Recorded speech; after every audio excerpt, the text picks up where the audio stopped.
Boleng druntike nang pansi jadi verji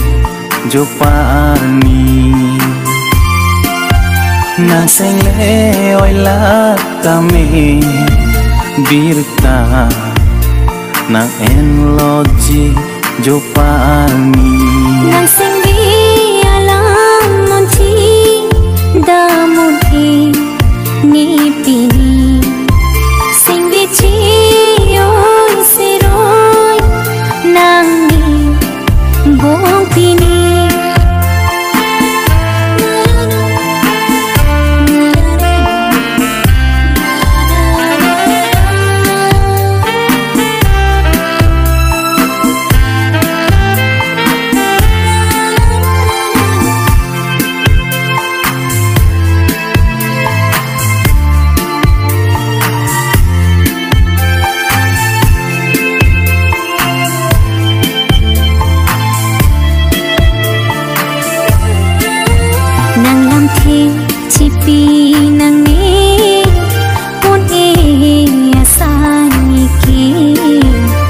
Jibong nepang tami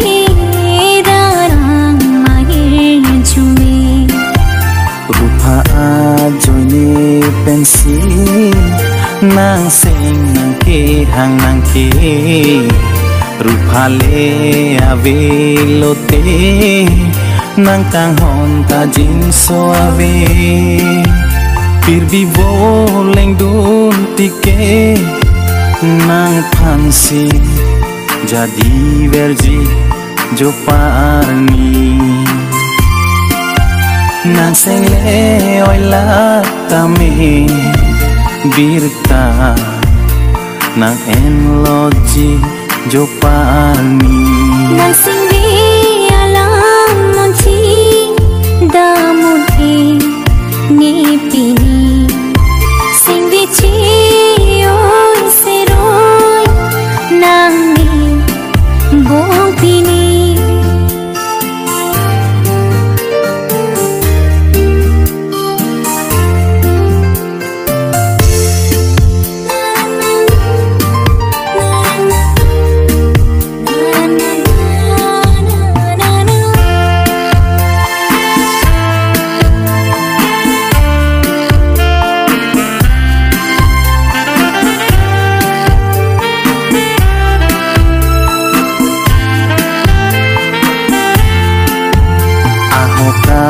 kang hon long le nikah yang bong pini ranam sinang cini lo ne sengar lo ta sengri ni singta nang hang hepuke ni tang cipu damun e rupa juni puke ini pang ni din kiri cikubi lopinian ke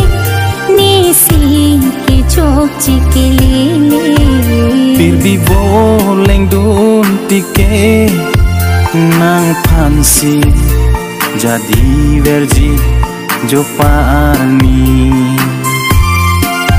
nang sengle oila tame birta nang enloji jopani